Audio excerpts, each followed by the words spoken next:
there's something weird in your search results, who are you gonna call? Search with Candour. If there's something strange crawling your webpage, who are you gonna call? Search with Candour.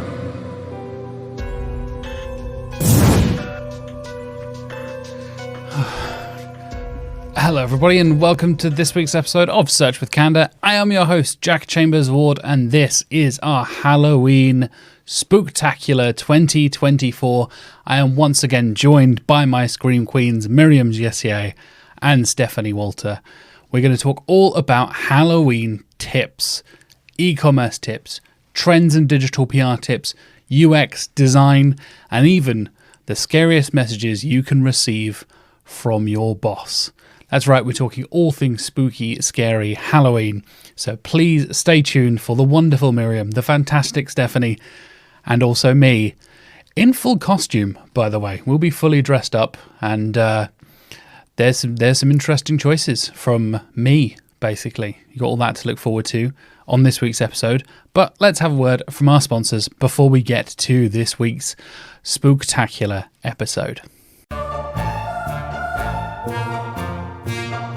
Huge thank you to SE Ranking for sponsoring this week's episode of Search with Candour. SE Ranking is the company behind the powerful and intuitive SEO platform trusted by millions of agencies, businesses, and SEO professionals since 2013. With a robust toolkit, SE Ranking empowers SEO professionals around the world to excel at executing their strategies.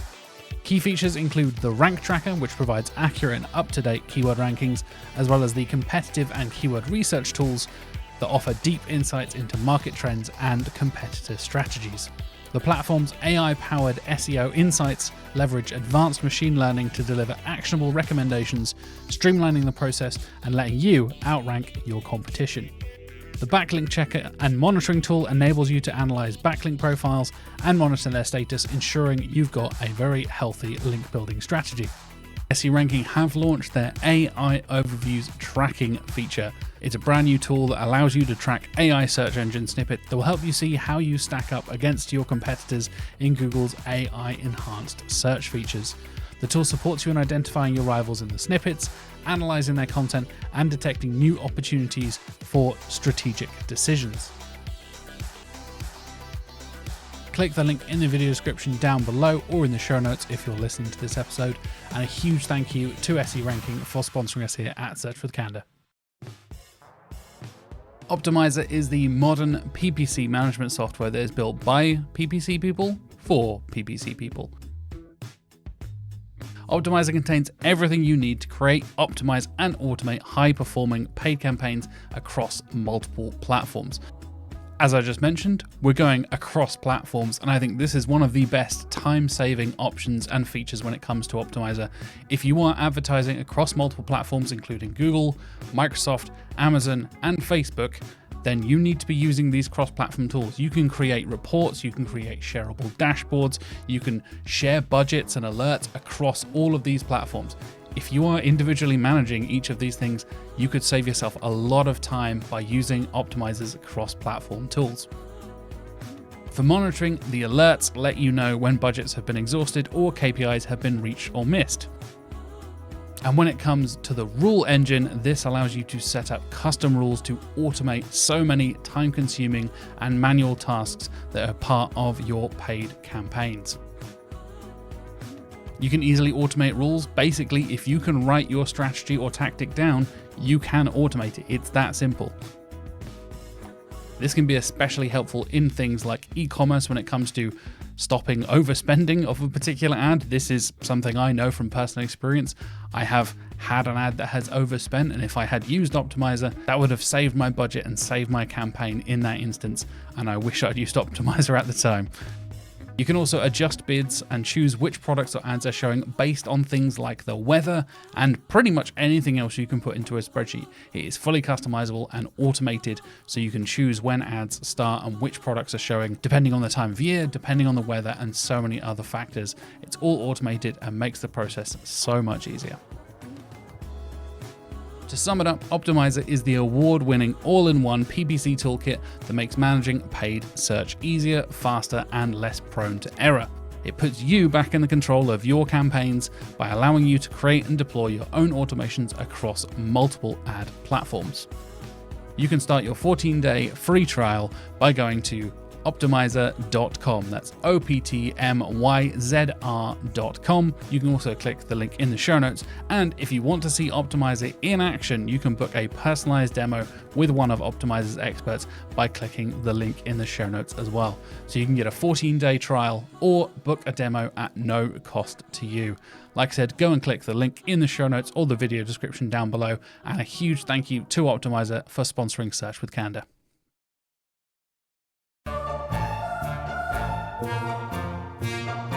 Welcome, ladies, gentlemen, and NBs, to this week's episode of Search with Candour. I am your host, the Macho Man, Jack Chambers Ward, and I'm joined once again for this Halloween special with my Scream Queens. They make their return to the show. Welcome back, Myriam Jessier. Bonjour, oh, bonsoir. Oh, bonsoir, indeed. We're dark and spooky. It's Halloween, after all. And perhaps the darkest and spookiest of us all. Welcome back, Stéphanie Walter. Hello. I Amazing. feel very Elvira, Mistress of the Dark Art tonight. Definitely. I love it. Some Elvira vibes there, for sure.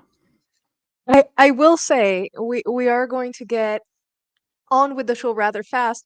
I don't know if you've heard about the latest gossip, the latest AI gossip, but a person giving a talk had her speaker. Yes, so we're all nodding. So this speaker had her photo be AI improved, Adjusted, and it added yeah.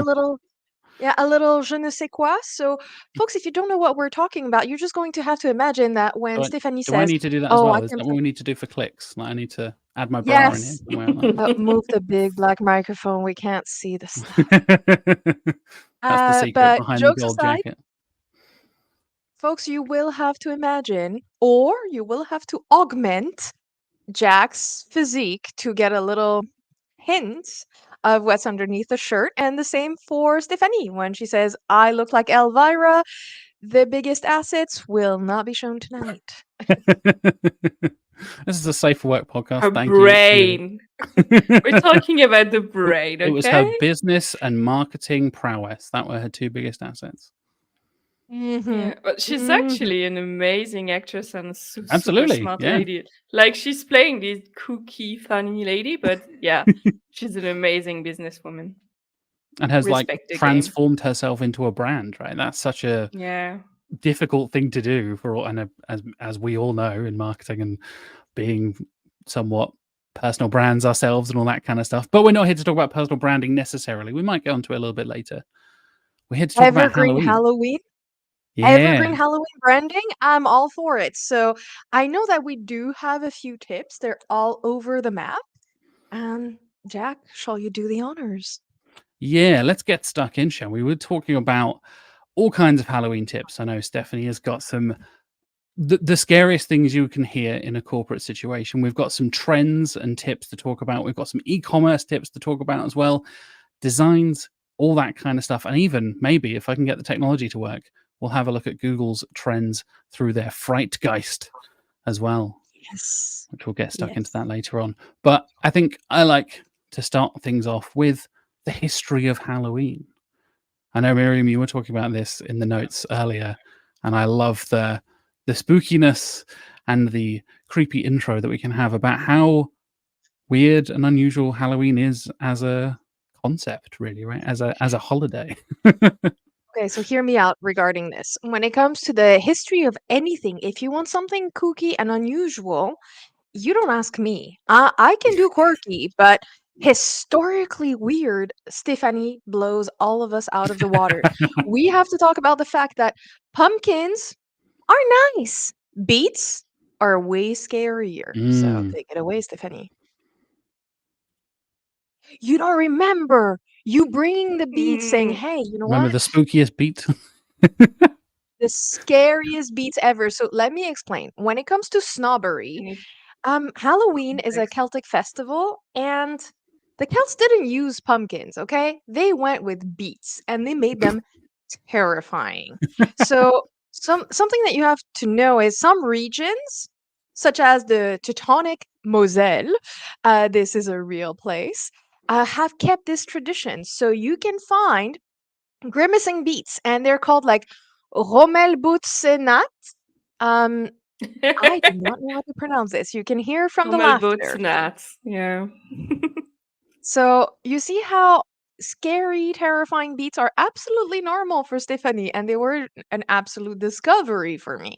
So what No, but makes they're it just disgusting. Like, basically, I'm happy we have pumpkins because beets, it's like they're red, they taste like earth. It's just like, nope, nope, no, thank you. I'll take the pumpkin over the beets anytime. But you have to understand, like, I there's very little thing in my life that scare me as finding this beach somewhere. It's like so? there's tea, Is and I had to go back to the shop, and I was like, "There's beetroot in your tea." And she was like, "No, it's not on the label." I was like, "I swear, I can smell it. There is." And then she double checked the detail list. I was like, "Come on, yes, there is." So is there I'm like anything being worse than a beat haunted you're not by. expecting? Yeah, I do exactly. So I do have a question. Shall we share or make the album art one of those terrifying beats? Because if you type that very long keyword, you will find the terrifying beats. And I will say, pumpkins are adorable compared to that. They are the Instagram plastic surgery girly of the Halloween world compared to those beats, okay? So, this leads me to something else though.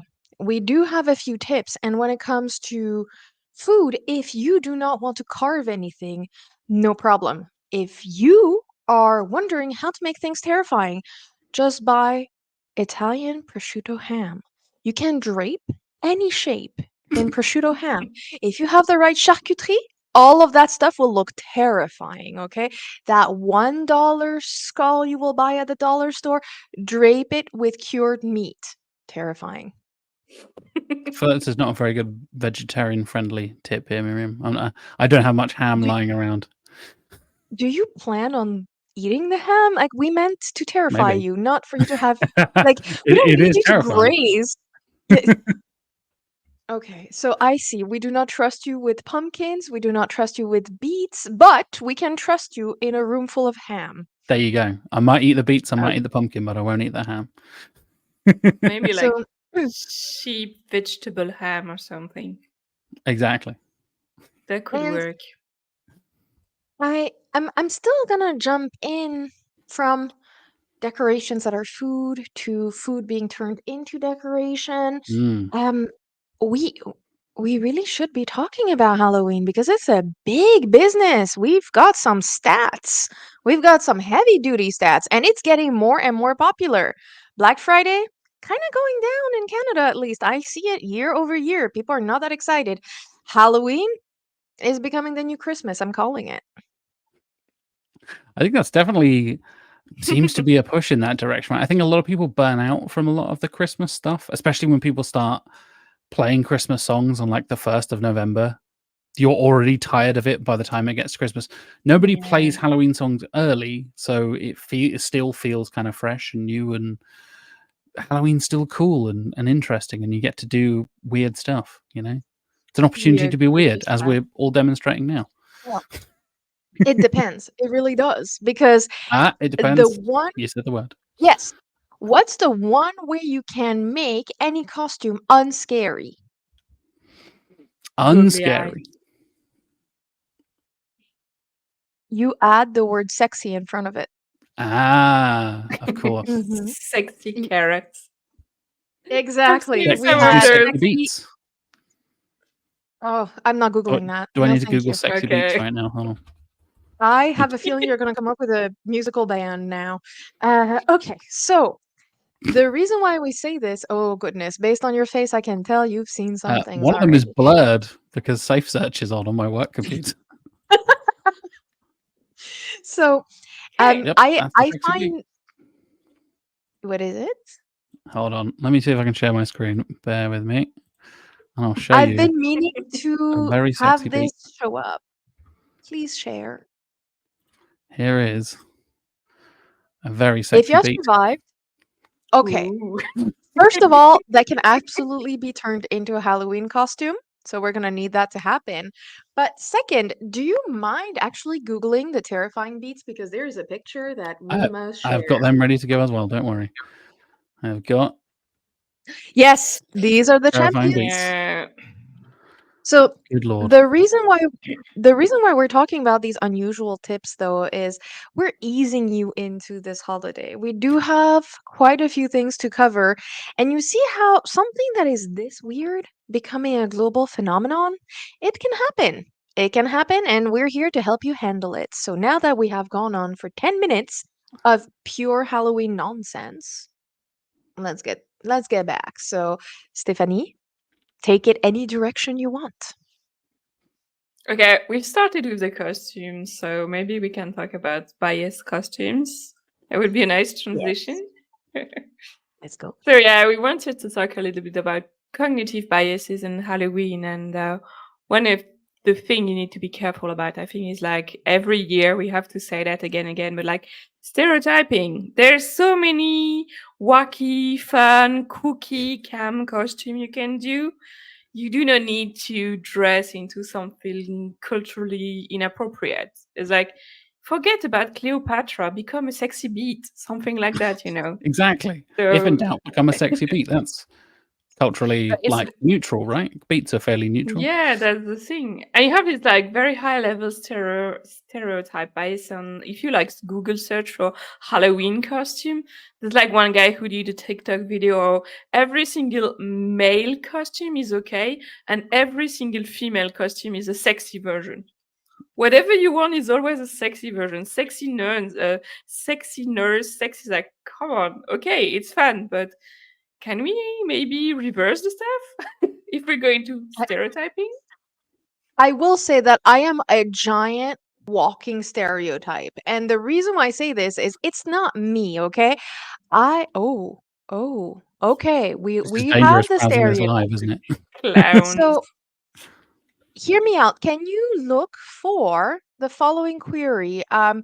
Dog Halloween costume, because I have stats for you. I can tell you that when it comes to children's costumes, adult costume, and pet costumes, the trends are kind of rather similar, weirdly, but the most popular pet costumes that we don't actually. Okay, I'm sorry, the Pope is the classiest one. I'm Yeah. just. Look at that little So Pope.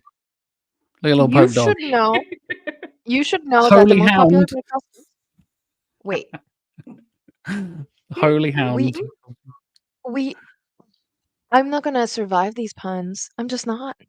So the most popular pet costumes include a pumpkin, a hot dog, a bat, a bumblebee, and a spider. And true story, I have bought all of these costumes for my dog. All of them. There's a Okay. pumpkin. There's a spider. There's another spider. There's another spider. Mm-hmm. Yeah. What is this one? Like a Mm, cowboy riding it in like a So rodeo. Yeah, Got cowboy. the hocus The pocus spider witches is there. usually really cool though, because then it gets extra legs. So when it runs, I don't know if you've seen these like videos of the dog with the spider costumes in the night, and then it runs and it becomes very, very scary because you have the legs that move. And so yeah, spider one definitely my favorite one for dogs. from Oof. 2019 until Mm. 2023, we gained almost $1 billion in extra spending for Halloween. When I say it's getting popular, it's getting incredibly popular. Okay, that is a. We just need an extra beat next to that puppy, and we're good for Nightmare Town. This looks like I something don't out of want The to Thing or see. something. Yay. This is terrifying. You've got like cute little When you say ones, the and then that is extra just spending, ugh. is it in Europe also, or is it because I get a feeling it was hype in Europe when I was a teenager, then it went kind of down a little bit, but now all the marketing company are doing it again. So I don't know if like people are actually having, you know, Halloween parties in Europe, or like if kids are going trick or treating. Not that much in Luxembourg, I think, but marketing is wild. Like I had an amazing email with from my how is it called, a newsletter tool, and they had this very, very cool Halloween banner and things like that. So at least on the marketing side, I see like Halloween promo codes, stuff like that a lot. I just don't know if like people actually celebrate or if it's just like a marketing gimmick, you know? Yeah, it's hard to tell these days, isn't it? Listen, I don't care. I don't care because for once, there's a marketing gimmick that speaks to me, and I love it. Finally, a Well, marketing gimmick for goths. yes, Yeah, it exactly. wasn't just a phrase. But I was having a Simpsons moment when it comes to these tips, okay? Here's why. Whatever you do in SEO, you will always end up telling yourself, "Oh, Mark did it first." So, what do I mean by this? So, Stephanie, you may not have encountered Mark Williams Cook. So, he works with Jack, and he has at this point, I'm going to call it a column. It's called Unsolicited SEO Tips. And of course, he does have a Halloween tip. Of course, we also have the same Halloween tip. I just suspect that he published it first. So, let me Probably. read it. Tip 212. Search intent shift is when at certain times of the year the majority of the intent behind an individual search will change. A good example is Halloween, which switches from informational to commercial near Halloween. So, this means that Google will change their rankings drastically to adapt to this intent. And if you see fluctuations in your rankings, maybe you're not doing anything wrong. Maybe it's just that you're not the best to serve that intent. Oh, you did find it back. Okay, so I will add this. What if you're an e commerce store that is not specialized in Halloween? Well, some of your staples, so the basics, or some specific items can always be little Halloween. Tweak the product description, plan it in advance, and you are here to help people. So, Jack, do you have another tip for us that is not necessarily Mark related? I can finally give a tip that Mark hasn't given before. As far he probably has done somewhere, but not officially, at least, because I edited that document, so I know the tips. But for me, thinking about e-commerce, thinking about Halloween, I think you need a way to use it all year round. Like you were just saying there, Miriam, people want to buy stuff for stag do's, for example. Maybe they want a crazy costume for another event. So you should always have your Halloween stuff available all year round.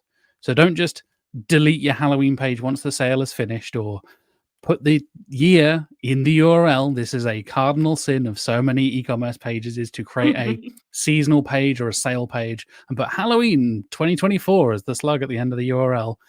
Just put Halloween and you can reuse that URL year on year on year. And then when you're building backlinks, when you're gathering traffic, it is gaining the traction for your site that you can reuse again and again throughout the year. If you delete that page or use a 2023 and then a 2024 and then a 2025, you're not going to get the same benefits for the legacy and the history of that page, and all the benefits and good things you did last year will not carry through to the next year. So have an evergreen page and don't just delete it out of your site.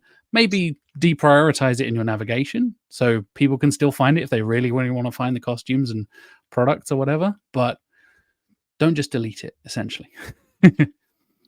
And Stephanie, I know that you know a lot more than we do about some very technical bits regarding accessibility. We're not going to be talking about that now. We're going to be talking about, do you have some tried and true Halloween expert tips, not accessibility expert tips, when it comes to making sure everyone gets to enjoy your marvelous costume with alt attributes or good social media captions? How do we include everyone in here? Like, what's your goth perspective, not your web specialist perspective? Unleash your internal girl. Um, there's a couple of things. First, colors. I know that Halloween is like orange and black usually, but like this color combination is very hard to read, even if it does pass the contrast ratio most of the time. So I would say just because the traditional color theme is orange on black or black and orange, you still need to be careful. You still need to make sure that your content is easily readable. And Halloween is basically autumn colors. Colors. I feel like ChatGPT doing a color analysis now.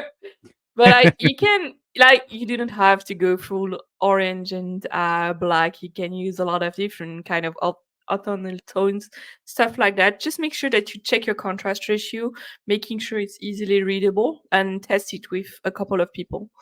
It's like if you're not sure if something is going to be annoying to read, test it with people. And then, yeah, when it comes to the pictures, the images, all of that, everything you share on social media should have an alternative text. I hope that by now most of the social media platform we have do actually support alternative text. Threads finally does it too. But yeah, the idea is use it, try to describe, how can I say that? Like try to describe the intent on the picture. When you're doing like alternative text, you're not like doing, this like arch description of everything that is in the picture. You're trying to convey your mood. So here is when you are going to use like all the adjectives: gloomy, spooky, cringy. Why did you choose that picture? And the alternative text should basically reflect that. It's like imagine And someone is not seeing it and you want them to vibe, you want them to understand your Halloween vibe. It's like where do we go with that? So yeah, like work on your adjectives in UX copywriting. For me, that's very, very important. And you get to use adjectives that you don't use the rest of the year. I will have a hot take on this because I'm not gonna lie, there are some days where I will use an LLM to create an alt attribute. I will reread it, but Lord help me, there are some days my hands don't work. I'm lazy intellectually. I don't care. The dog is on me, blocking my path. I'm doing what I can, okay? And the thing about this is you need to tweak your prompt or you need to not do that. Let me explain why. If you're going to say alt attribute, mummy costume on a child, that's not as funny as remember that one time when my mother just rolled me in toilet paper and called it a day and sent me to trick or treat? That's the vibe. You need what Stephanie was saying, like communicate the vibe. Like you want to include people in the fun. Like don't In the describe the jokes, yeah. costume, explain why it's cool, why it's memorable. Be Well, human. describe the costume because the people need to know what they want to buy at some point. Do But both. still, you can, if you have like fun pictures and things like that. Like product picture are often boring, but if you have like more like how to say, like this vibe picture with a lot of people and stuff like that, this is where you really want to shine and bring the whole vibe around the area of the year. And if you want to participate in this and you're like, okay, we're gonna bet on Halloween. Let's go all out this year. There's a slight issue nobody talks about. What happens when you're running PPC ads? Well, there's a price surge. It's kind of like an Uber, but for your ads, huh? It's always gonna go up. So late September, that's when it starts to automatically go up. And it peaks in mid October when everybody who's kind of responsible has finished panicking over the costume. So, what does this mean? It means that you need to get ready in advance. So, maybe you're going to start advertising your stuff a bit earlier to beat that rush. But it also means that, I do that for some of my clients, not necessarily for Halloween, but for Valentine's Day. If you sell jewelry, piece of advice: tell the the maybe will be lonely men. You need to buy that jewelry real fast and we can ship it to you. The shipping is probably going to cost more than the jewelry, but we've got your back. So when it comes to Halloween, same thing. You ordered your costume, it didn't come in. Here's our shipping. We guarantee you'll get it by Halloween. Yeah, that guaranteed shipping date, I think, could be a huge difference maker in where I buy a last minute thing from. That is always so Yeah. important. And when it comes to that kind of, like you said, the preparation of it all, I had a client who would really, really peak around Christmas time. And they would always basically say, as soon as it hits September, we're not doing anything else. Don't expect us to implement any changes on the site or do anything else. 1st of September, we are beginning updating all of our products and getting everything ready for Christmas. And you're so right that most people will think like, oh, we'll do it in December, we'll do it in November, all that kind of stuff. The sooner, at least get stuff on the back end of your website from an e-commerce perspective, or if you're thinking about social or advertising, get people thinking about you earlier, means you can get in before other people. And then you remember like, oh yeah, I did see that costume on an Instagram ad or a Google ad or whatever it was. I saw it in September. They must be really going early this year. And I know I said earlier, we all hate how much Christmas gets earlier and earlier every year, but I think a little bit of sprinkling of early Halloween's never hurt anybody. As long as it's not taking over the world like feel like Christmas music does. We got to talk about this because I've seen some really smart moves, and it ties into your I wouldn't call it a side hustle. I would call it like a legitimate career on top of your career, Jack. But Ominous. what kind of Is it other pro podcasts wrestling? do you do? Yes. Yeah, you Well, can it's find pretty Jack good. on OnlyFans. No, actually, that is Tassels. true. No, but that is actually true. So, Sequelizers, if I may, is a podcast that an award-winning podcast by Jack, and oh, it's a trio of Les Trois Mousquetaires. Talking about movies. And I've noticed that some movies are doing amazing things when it comes to Halloween branding because I ended up buying multiple, okay, Beetlejuice products from Mm. different clothing stores and different makeup stores. So it's no longer a unique merchandise deal. They're just going, you know what? This is part of the promotional package for the movie. And we're going to have multiple brands. And it's going to be brands for example, younger folks, brands for nostalgic millennials and beyond. And they're just like spreading it everywhere. I know this because I'm wearing a Beetlejuice velour cockroach outfit. It is like genuinely a Beetlejuice branded dress, and I'm a sucker for it. I bought the makeup. I bought if it's good and you slap a Beetlejuice on top of it, I'm your demographic. I just am.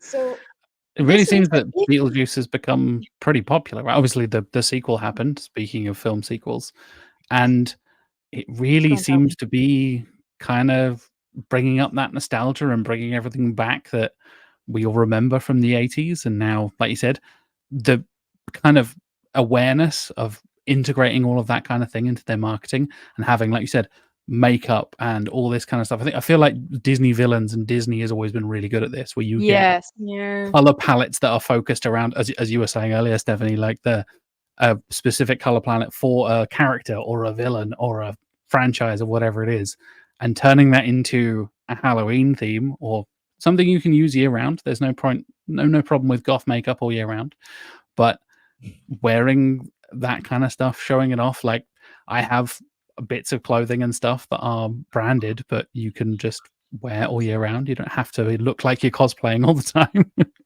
It gets even better. I've been a bit obsessed about something, and I'm not going to lie. So Halloween is Stephanie's birth month, meaning that when October rolls around, we just celebrate the entire month as Halloween plus Stephanie's birthday. And Yay. well, actually, it's the other way around, to be honest. With food. But We need to talk about food after that. yes, but But not beats. one of the trends is a book talk trailer. So if you have a favorite character in a book, you can create with AI or with your own self an intro to the character. Not the book, not the story, the character. Okay?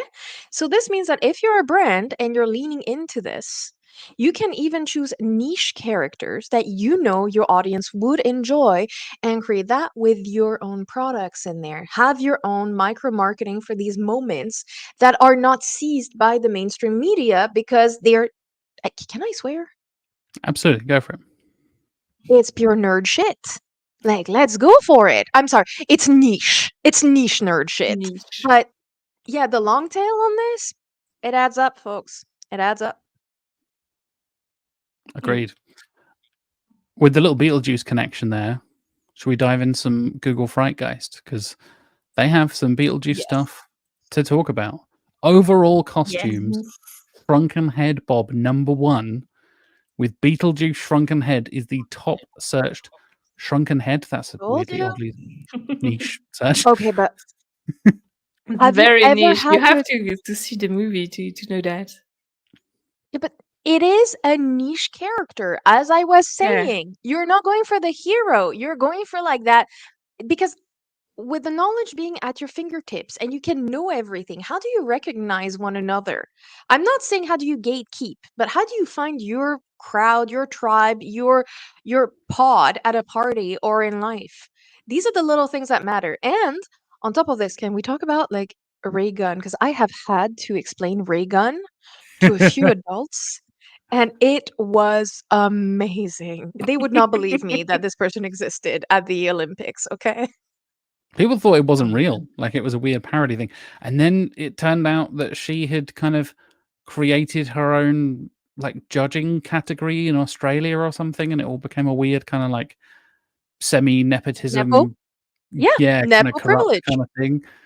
Like her husband was the judge of the Australian Olympic Committee or something, so then that's how she ended up going into the Olympics. Well, Oh my god. actually, that ties into something else. Let's stick to Reagan because I have to talk about one of the cognitive biases that we have that how Stephanie introduced that vibe. We have cognitive biases. Let's avoid dressing up like Cleopatra. Let's avoid the Indian headdress, please and thank you. Well, there's another bias that you have to be aware of. People tend to overestimate their abilities, and this means that they think they can make complex Halloween costumes or decorations super easily. Yeah. So if you want to leverage this, how about you offer a very easy DIY kit or tutorials? Yeah. I think Mm. Raygun, good candidate for this. Yeah, because it has like people Or searching ray gun costume, and then also people just search for just tracksuits, green track pants. like Well, That's what I need. I'll make them myself. I think no, it but was remember this, last people? year's trend. It's like, Mm. is Japanese mundane Halloween costume still a trend this year? Because Mm. last year, Ooh, was an amazing trend where people would just dress like mundane thing, like that guy from the metro who has to open the gate to you. It's like very, very, very specific so costumes. And I do have a tip that I have been sharing with people this year, and I'm realizing few people know about this. So, Jack, do you mind opening Google Trends? We're gonna check out the dates. Absolutely. One sec. let's see if mundane costume is still in. Oh, I think it's been going on for quite a few years where it's just like the most boring, basic costumes. Very specific. Like that's the hype of it. They're like super, super specific, like one very niche situation. That's And Trying to your think let's cue what the if you specific don't know wording what would be. to do. Mundane Halloween Japan. There we go. while you're looking for this, I will say, like, the green tracksuit or the green track pants? These are basic staples in your everyday online store that sells clothing for humans. So when we say you can optimize things as an easy DIY option, go for it. I think it's So the if same we for take recipes. Like there's a lot yes. of cooking recipe going around in at Halloween. It's also why I love the hype because you can just like make very cute and funny little spooky food. And I think it's the same idea here. Either you like, okay, I'm gonna make the brain cupcake, and it took me 4 hours. I thought Okay, it would be I'm done in sorry. I've got two, some but spooky foods from Google Frightgeist as well. We would get onto that in a This minute. this is the hill I'm choosing to die on for Halloween. Drape everything in prosciutto ham. That will solve all your problems. Just saying. yeah, Okay, true. so Jack, can you share your screen with Google Trends, please? And I I will can guide indeed. you. Let's have a look. So, It peaks. mundane Halloween, past 12 months. Let's go with 5 years. We see that it's climbing up, Have a so look at select 5 years. it. Okay. I think it And actually peaks after Halloween because they share the picture after the date. So I'm not surprised if it mhm. peaks in November, for instance, Yeah, that's right. because like Right at people the don't end. That's yeah. So, this proves that you can have fun after Halloween nonetheless, surfing on that trend. There's a before, there's a during, and there's an after. Now, let's do something else, okay? So, you're going to go up. Oh my God, Canada's to blame. Can you search again so you compare it to mundane Halloween Japan? almost searchable. Type the same exact keyword, same Okay. exact one. You want to And then you're compare probably to going to go, compare. but why are we doing this? Well, because Google Trends actually has a really nice function. So you're going to hover over on the blue side. So mundane Halloween Japan. Yes. Go in the hamburger menu. You're going to change the filters and you're going not the past 5 years. You're going to go for custom. and customize time range. And you're choosing the year 2022, full year. 2022 full year. Yes, full year 2022. Okay. Yes. And then you're going to click on OK, and you do the same thing for the mundane Halloween Japan, and you do not compare the past 5 years, you compare 2023. So change filters, custom time range, and then we select full year 2023. Okay. And you get to compare how are things going. So we can see that this is very time sensitive. It's not around one specific date as we would think. Okay. We can see that the days are moving a little bit, but we can also see, hey, 2023, maybe it's less popular, Stephanie. It does appear Wait, is it so. the red or oh No, the Yeah, red one is 2023 is the 2023. year after. yeah. So it's a little So less, I mean, slightly earlier and a little less popular the year after. So the reason why I tell you this is that whenever you want to compare how things are going one year over another, you can always use these filters, and they're pretty cool. Nice. Well, Google Trends tips there for you folks. Yes. So I know that time is flying by, so let's continue with some of the biases.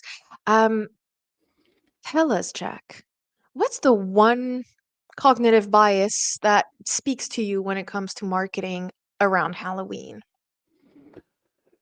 It's probably the fear of missing out, I guess. I think a lot of people are I able to do knew that. you were going to say that. I knew it. I knew it because you listen to everyone's podcast, you watch all the talks, you're I do. able to be everywhere on the web, and I don't Yep. know how. I don't know when you sleep. I don't sleep much. That's probably the answer. But yeah, I think we were talking earlier about having adverts out early or having your pages available early and then seeing other people picking up on those trends. So having time limited stuff or exclusive offers and stuff like that. If you buy this the week before Halloween, you'll get 10% off. But if you buy it 3 weeks before Halloween, you get 20% off. That kind of thing, I think, makes a lot of difference when it comes to convincing people to buy earlier, convincing people to buy from you specifically compared to your competitors, when you can justify a little bit of a discount, a little exclusive offer, a time sensitive thing that you can do, free shipping, like you were saying, 1 day shipping if you purchase the week before Halloween. So you make sure you 100% get it in time for that event. That's a great way of beating your competitors to it and then realizing, oh no, I haven't got a costume. What am I going to do? Oh, wait, I see that these guys do next day shipping, 24-hour shipping, whatever it is. You're not going to miss out. And if you are maybe in the business of providing groceries for folks, Halloween may seem a little offhanded for you, but the truth is, oh my goodness, do Americans love to drink things that have a spooky twist to it. There's an entire Yeah. map that's available that I love. So I know that while we have the Fright Guys here, can you share it again, Jack? Because I'm sure there's a food and beverage section. I know a few years back, they had a wonderful map showcasing which American states had which drink for Halloween. And once again, tutorials, ingredients, you can be there. If you have a brand, chances are you can belong in anything Halloween related. If you're a plumber, plumbing nightmares. Don't let it happen to you. So this isn't from Fratgeist, but this is from Keyword. So this is Google's blog. Here is the Halloween trends map, and I'll zoom in a little bit. It's a bit low quality. Can't really read the states or anything, but you've got some black magics, some witches No. brews.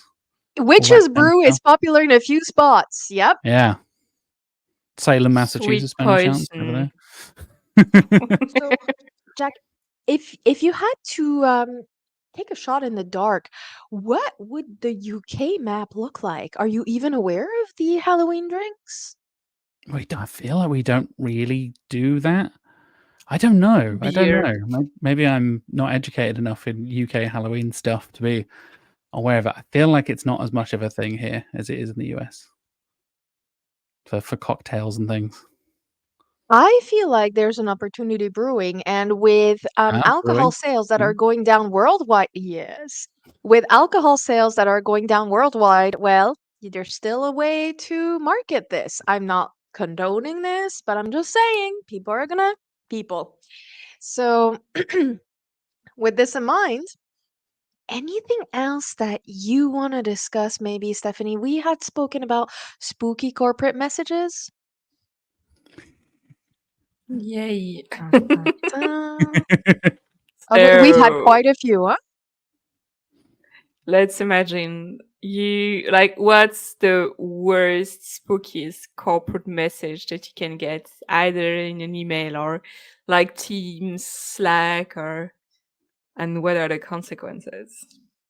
I'm gonna be honest, if anyone ever receives an email from me that says, per my last email, and ends up with cordially, not only are we not friends, you should look over your shoulder in the street. That's enemies, right? That's fighting words. Yes. This is I'm Cordialement. preparing for battle here. Like it's not that we're not friends anymore. It's that like you should watch out for your descendants. That's how incandescently mad I am. French level of next step is decapitation. That's the only outcome, Yes. you know. So a little Cordialement. known fact. Yeah, little known fact about the francophone world. If a French person anywhere else in the world that speaks French says the word certes, this means certainly, okay? But it also means fuck your mother. I'm going to put out my CV, turn on the open to work on LinkedIn. Like, that's the level of I'm out of this. And most other francophones will go, oh, you're taking it very well. No, no, no, no, no, no. So, what other haunting messages do we have in store? I hate it. Do you have 2 minutes for a quick call? Oh, And then like absolutely no context. Very, very scary. You have no idea what's gonna happen. And most And of the if you have, time you imagine the worst. yes, So and I'm so good nope. at it. Like anything that you could bring my way will never be half as terrible as what I have in my mind when I receive that email. Like, do you have a 2 minute for a quick call means okay, I'm putting my LinkedIn profile in open to work. Type of escalation, you know. I was like, no. Oh, he just needed a logo. Okay. He could have said so, So, you know. what else do Like, we have in the messages? mm, friendly reminder. oh God. The You know, ultimate like passive aggression. That to me, as I friendly as if anyone says friendly reminder, I choose to take it as at face value. I'm no longer worried about it. I just go, thank you for noticing I have ADHD and accommodating me. Done. yeah. And then like I'm still seeing someone higher level. So Uh-oh. this is like either it's gonna be a ghost, like ghost of Halloween. They will be CC, they will never answer. So that's cool, usually. Or, you know, it's gonna be a haunted house of nightmares and then bring all the beasts and all of that. I It can disagree only go because two ways. I have won this battle, and the key to this is when you get into any large corporation, you have to make friends with the receptionist, first of all. Second of I don't care if you don't like her. I don't care if you don't like them. I don't care if you don't like him. You're still going to be friends. That's on you. That's your job. And the reason why I say this is that it is the quickest access to any type of VP, and you do need a few VPs in your life. Let me explain. I did get well, if it's going this way, then I'm going to put my VP in copy. Literally, that was the threat. And they Wow. did. And then I out VP'd the VP because there's a thing at the bank that was called a premier VP, which is like a superior VP to the VP. Okay. So it is like an actualized, it's not a vice president, it is an actualized president that we got kind of stuck with the vice on top. So it takes maybe like 2 rounds of that game, so you need multiple VPs, but you can win. All you need is to Get do is you out VP's VP the fox. VP. Collect them like VPs? Pokemon, you know. Yes. Literally, I treat VPs like I would treat Pogs, vintage Pogs, like. So, I know that the VP may not enjoy Does it, but VP stand depending for vintage pog now? Is that what we're saying? Oh, I would love it. But depending on the type of VP you have to be very strategic. Figure out what type of VP you're going to send as a haunting to whomever started this with you. So you will have the VP that will bring fear and awe. You will have the VP that just enjoys the chaos and is like, use my name. I'm just going to not pay attention to it. But if that can help you, go for it. And then you have the nasty VP that takes it personal. And in that case, you have to ensure the setup is perfect so the VP truly understands why it's personal for them. But you never tell them. They have to come up with that glaring, you know, obvious conclusion. And you are here just to facilitate the destruction. So, like I said, yes, you can fear the I'm going to put this person in copy, but you can also blitzkrieg with additional VPs. Pikachu, I choose you. Yes. And if one day anyone wants to make me a VP, I will be the perfect person to be CC chaos and CC chaos. Okay, I'm in it. Do we have one last message that we should discuss? On the spooky one, or you want to talk about the biases?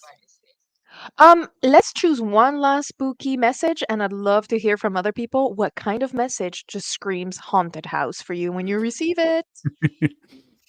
So for me as a designer, it's usually the CEO's wife has some notes on the design. It's like, oh no. I was having a conversation with someone about this today. Like the CEO's wife's favorite store is now potentially a ranking factor in your strategy. And it truly is becoming Because more and more of that. Oh, let me explain. So, Google now is trying to reflect the real world. Finally, we're not living in a bubble. ah, So, if people do not use your product as much as they used to, your rankings will suffer. And then you will have someone going, okay, but we need more traffic. And it's like, no, you don't understand. You need to be product centric. People are not using the product, and we can tell. Or if you notice that, AI has profoundly changed the way people interact with your product. And in that case, are you a winner? Are behaviors changing and you need to adapt? Or are you a clear loser that needs to review their value proposition? And no amount of SEO will save this because it's a branding and it's a product issue. Am I getting personalized Google shopping market feeds fit. as well? So it's going to be more focused to your search history, your YouTube viewing habits as well. That's all going to tie into your Google shopping feed. So be aware of that. And Yeah, and Instagram too is amazing at that. Google is turning their own homepage into a category page, but for every single product on the web. So this is something that people are noticing more and more. So this means that your beautiful category page that used to rank really well, thank you. Google has learned from that. They're creating their own a la Amazon. So Bye. now yeah, and now you understand why everyone and their mother has been excited about schema. Because if you get your schema right, that means that Google understands your products better. And when people filter out some stuff, you show up. You show up because you fit that narrow definition of what the customers are looking for. But you can't really predict that gamble anymore because you don't control the category page anymore. You don't know. So, folks, take it or leave it, but things are changing. And well, I'm thinking about it, and I think that there's also a few haunted data points. So, what does that mean? I love to have fun. Um, if we're dealing with sampled data, we are always going to have really strange things, such as, well, 70% of the people came in through this, 30% came through that, and there's this one guy we don't know. That's what sampled data does, right? So I love to call these the Chuck Norris. Just Chuck Norris showed up. Don't question why this doesn't. 1 plus 1 is not 2. It's 2 plus Chuck Norris. Okay. So we need to get. Yeah, that's how I explained it to clients. So they used to tell me, "Oh, we found a Chuck Norris in the data. Can you please confirm?" That used to be my conversation. So why do I discuss this? Well, I discuss this because folks are always a bit spooked when it comes to stuff like this, and I think it's important that we consider. Okay, this happens. But there's not only that, you also have, ghost traffic. So people that come in are super inspired about doing something. So let's take the Halloween example. I'm super excited. I'm going to like check out all the costumes you have in your store in July, and then I'm just not going to convert. I'm going to forget. I'm going to yeah. Hi. So I call that ghost traffic. How do you improve ghost traffic? How do you make me come back? How do you re-enter my mind? Because you're there. I just got distracted. So when you check out your data like this, you need to be aware of what are people doing? What can we do to bring them back? But also, what are the weird data trends that we see that could be pointing to something else. So if you are selling, for example, like Oisho, you're selling comfortable women's clothing that breathes, is kind of loose. Do you have green tracksuit pants? You do. Oh, you're wondering why they're popular. Figure it out before it's too late. Like capture that intent, please. Like, And why? absolutely, What the hell? yes. And I love doing this because usually it leads to my clients creating new products with me. I love that. It like my job is very different from most SEOs jobs because I will go, "Hey, that should be a kit. That should be a bundle. Actually, if you put these two things together, it's a brand new product. It's not even a bundle." So, Mm. paying attention to these things and just like doing your job, basically raising that flag. It Be comfortable, be confident, and don't say, "Oh, that's not an SEO thing." It absolutely is nowadays. It really should be. That has become the theme of this year on this podcast is that's not an SEO thing, but it is now. You need to be thinking about all these kind of things, trends, designs, UX, PPC, everything needs to be Beats. working together. Beats, especially beats, need to all be working together so we're not siloed into beets and pumpkins and everything else. And to to me that leads me with another frightful question, and I think that Stephanie is one of the best people to help us see the light and think about the future. I know you're worried already. But there's a Yeah. huge parallel between UX and SEO. And the reason why I say parallel, I don't mean like our practices, I mean our careers, okay? Because if SEO kind of becomes everyone's business, from branding to product to everything, people need to be aware of it and account for it, then what's our added value? What do we bring to the table? Should we still be isolated in our own little departments? Yeah. So, Stephanie, I'm just going to stop talking. You take over with advice. Yeah, that's the main issue. It's like I've been often working with SEO where they get brought at the end of the project and they're like, okay, let's do a giant footer and sneak in some links in there. It's like, it's very frustrating because you cannot really work on a strategy or anything. I was talking about pockets the other days because I was like, looking for a new dress and I was checking half of the dresses, like the pictures, like does this dress has pockets or not? I don't know. I was like, I would need a pocket filter, and I'm pretty sure that, as you said, Miriam, I was like, I'm sure that people type dresses with pockets all the time in a search, for Yes. instance.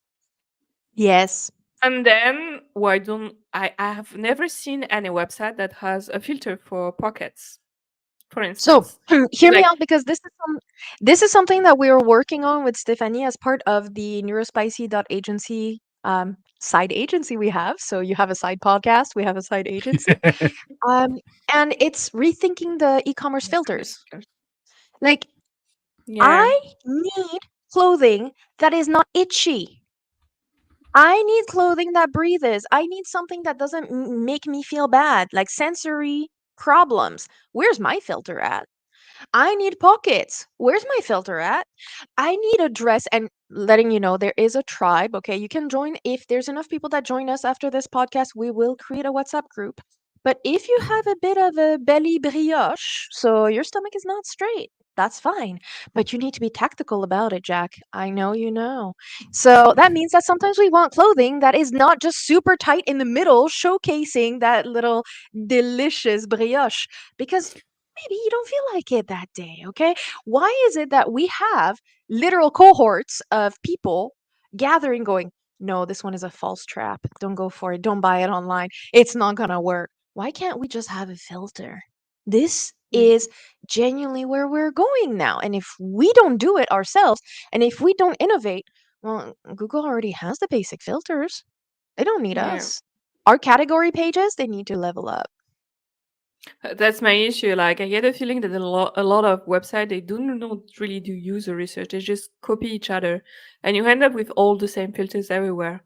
I'm like, okay, that's nice, but maybe if you would just like listen a little bit to your users, because I know you have dresses with pockets. I've seen them. I just want to filter them, you know. So that's where I'm like, yeah, SEO, UX design, and like even UX writing, content writing, copywriting, we need to be able to work together. Otherwise, we cannot bring like a better experience. And maybe at some point we'll have like AI filters where you might plug a LLM or something, and then the LLM will be able to say, okay, this one has pocket, this one has pocket, this one doesn't. But until So, then, hmm, so it exists. I Where do I not shop? only Bring me the hey, pockets. don't always trust the AI because I've seen some things. So, Yeah. but I will say this. My personal thoughts on this are a bit extreme. What if there was no website? Because we have seen Google Shopping, the feed works just fine. You can pour your inventory in there and it gets poured all over the web.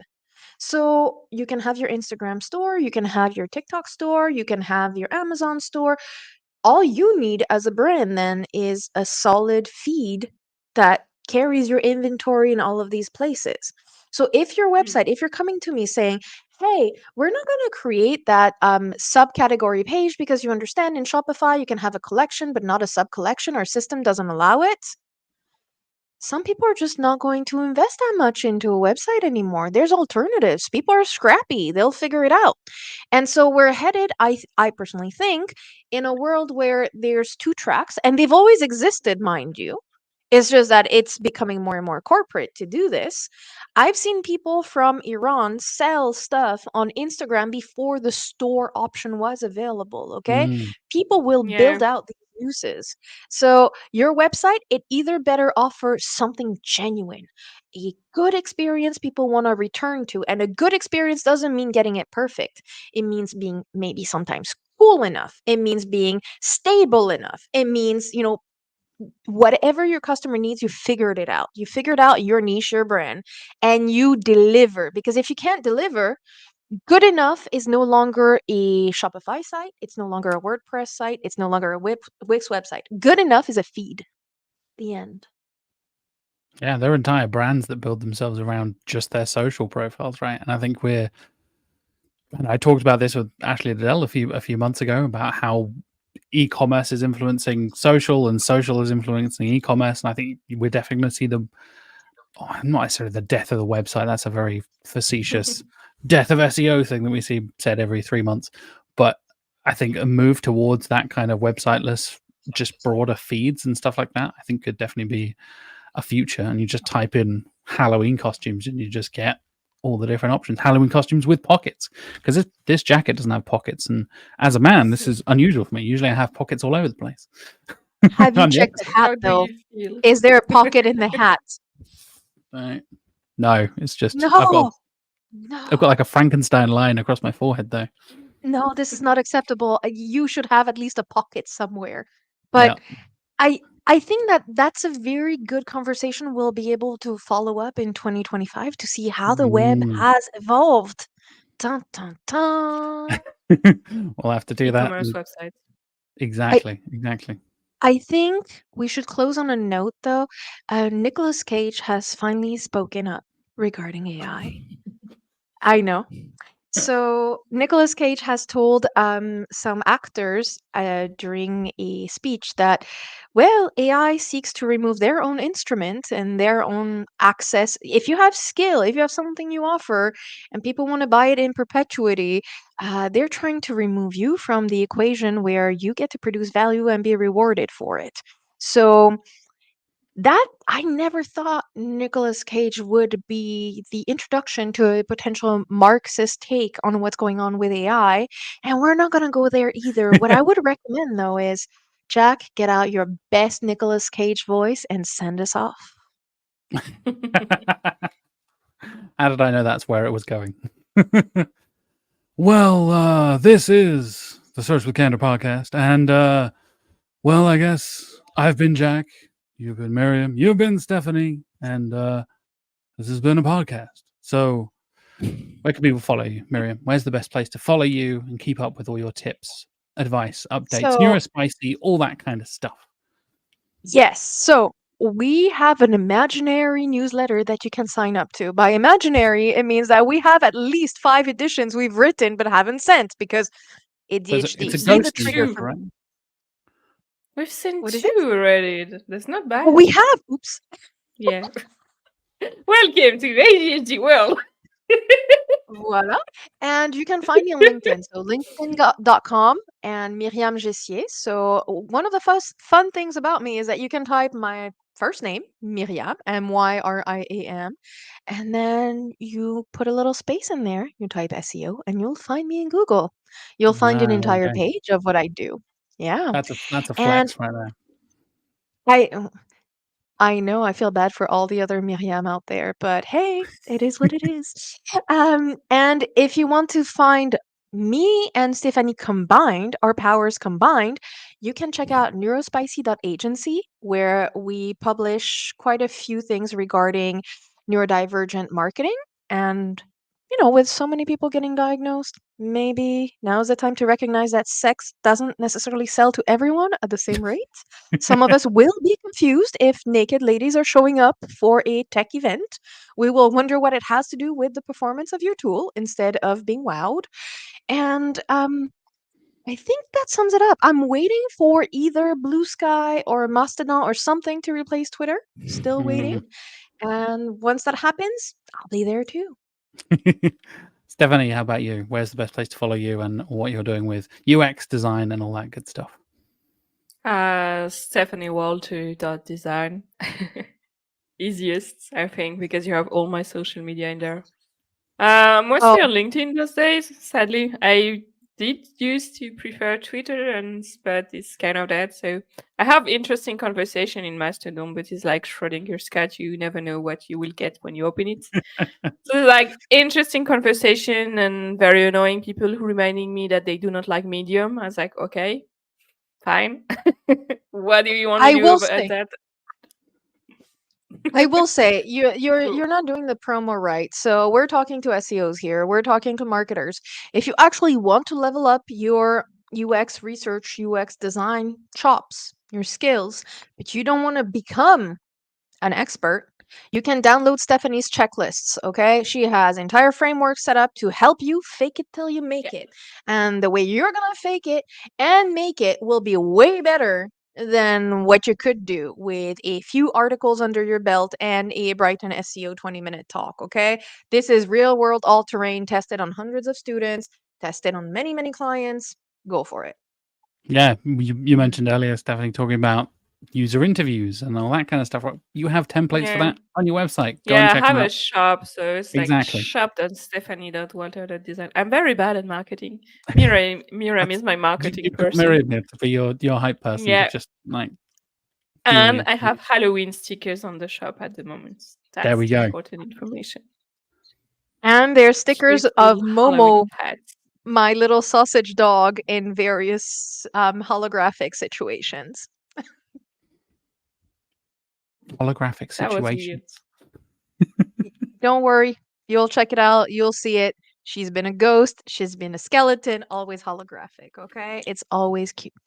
So, with this in mind, thank you very much for coming to see us. And Jack, where can we find you? Here on Search with Candour, mostly whether you're listening on Spotify or Apple Podcasts or watching on YouTube, please do like and subscribe and all that usual stuff.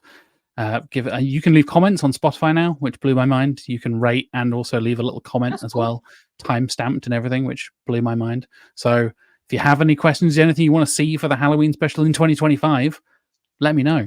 Hit me up in the comments. I will say one last PSA. This year, just like every year, I recommend that people say no to plastic skeletons. This is really bad for the environment. So you need to find locally sourced, all natural skeletons. They're so much better for the environment. Just don't get caught digging them up, okay?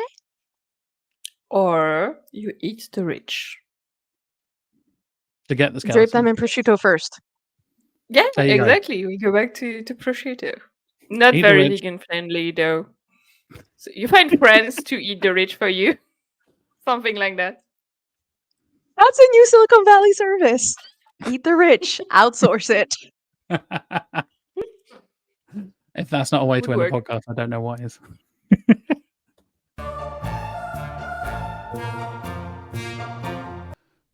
Well, that was a journey. Hopefully you really enjoyed that episode as much as I did recording it. I apologize for my choice of costume, but hopefully, like I said, you enjoyed the tips and fantastic insights from both Myriam and Stephanie, talking all about e-commerce tips, UX. I love having Stephanie on every year because we get to talk about UX and CRO and things like that. Stuff that doesn't feel like SEO, but is really important and directly tied to so much of what we do in SEO. So I really hope you enjoyed this week's episode. We'll be back again next year with another Halloween special, of course. And of course, I'll be back next week with the plan is to have Mark finally back in the studio to talk all about the latest SEO news and all that good stuff that we haven't talked about over the last few weeks because Mark has been very busy going to conferences and things. I know we've mentioned search and stuff on the podcast before. SERPconf is coming right up at the time of this podcast being released as well. Mark is flying all around the world doing awesome talks and stuff like that. So if you are in those areas of the world, please do go and check that out. I will put links for both of those things in the description down below if you want to find out about Mark's talk from Search and Stuff, like I said, from a few weeks ago, or the upcoming talk at SERPconf as well. And I'll be back in the following weeks with some amazing interviews and guests and topics. People like, Noah Lerner and Marco Giordano and Tomek Rudzki as well, talking about everything from how to correctly analyze and communicate your analysis of web data to your clients, to your stakeholders, to critical thinking, and even talking and getting nice and in depth about AI overviews, how they work, how they rank, how to track it, all that kind of good stuff over the next few weeks and all throughout November as well. So I hope you have a lovely Halloween if you're listening to this before Halloween. And if you're not, then enjoy Christmas and Thanksgiving or whatever is the next holiday on your calendar coming up in the next few weeks and months. Thank you so much for watching or listening. Please do like, subscribe, share, review us on Spotify, all that kind of stuff that really helps us get that out there across the wide world that is the internet and help us gain new listeners, new viewers, and build this community that we've been building around this show and podcast. Like I said, thanks so much for watching or listening, and I will be back next week in hopefully less gaudy costumes and outfits and things like that. And I will see you then. Have a lovely week. Or have a spooky week, I guess. Have a spooky week.